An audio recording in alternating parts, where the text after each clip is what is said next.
दोस्तों, इस वीडियो में आपका स्वागत है। आज की इस वीडियो में हम परिमेय संख्याओं के समृद्ध गुणधर्म क्लोजर प्रॉपर्टी की चर्चा करेंगे।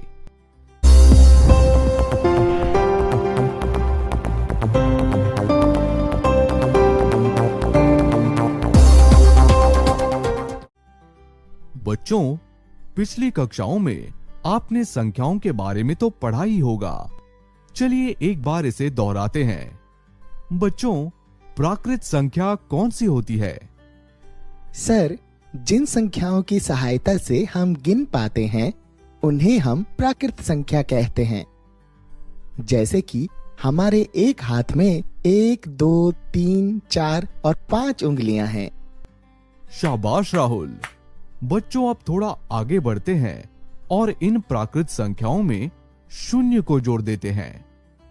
अब कौन बताएगा कि संख्याओं के ऐसे समूह को हम क्या कहते हैं? सर, संख्याओं के ऐसे समूह को हम पूर्ण संख्याएं बोलते हैं।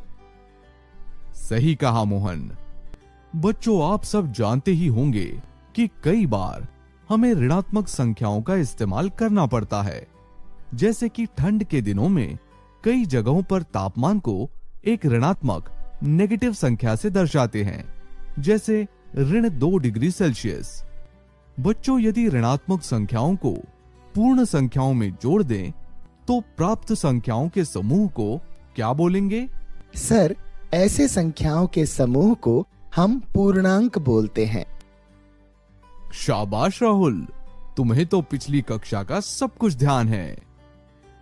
बच्चों, आप भिन्नों यानी फ्रैक्शंस के बारे में पढ़ चुके हैं, जहां कि हम किसी संख्या को अंश और हर के रूप में लिखते थे।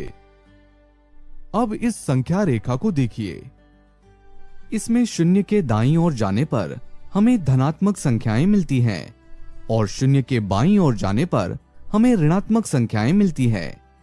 जैसे कि हमें यहां ऋणात्मक 1/2 दिया गया है। आप सब यहां पर देख सकते हैं कि ये ना तो पूर्णांक है ना तो भिन्न है, क्योंकि भिन्न होने के लिए अंश और हर का धनात्मक होना जरूरी है। तो ये कैसी संख्या है?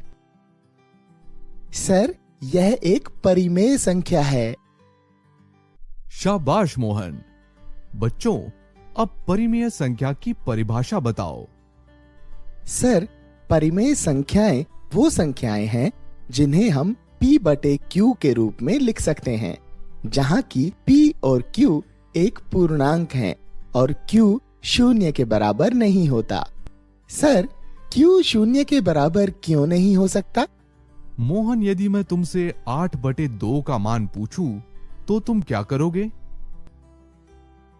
सर, मैं एक ऐसी संख्या ढूंढूंगा जो कि 2 से गुना करने पर मुझे 8 दे, और ऐसी संख्या है 4।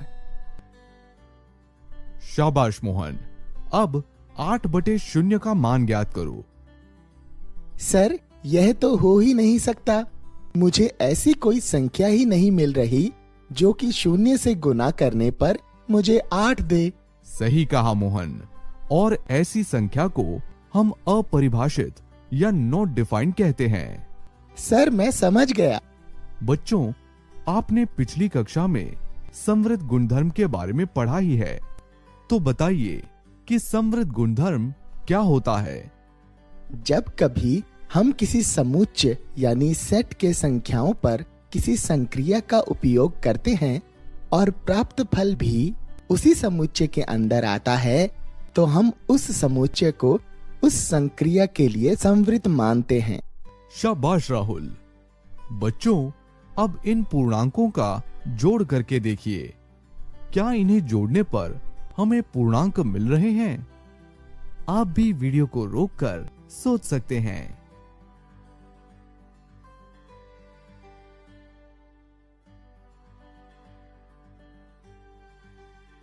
बच्चों, हम पूर्णांकों के समृद्ध गुणधर्म के बारे में क्या बोल सकते हैं? सर, पूर्णांक योग के अंतर्गत समृद्ध हैं, क्योंकि 2 पूर्णांकों को जोड़ने पर हर बार हमें पूर्णांक ही मिलेगा। शाबाश मोहन। क्या इसी तरह परिमेय संख्याएं योग के अंतर्गत समृद्ध हैं? चलो इसकी जांच करते हैं। हम 2 परिमेय संख्याएं लेते हैं। 1/4 और 2/3 को जोड़ने पर हमें क्या मिलेगा? आप भी इस सवाल को हल करिए।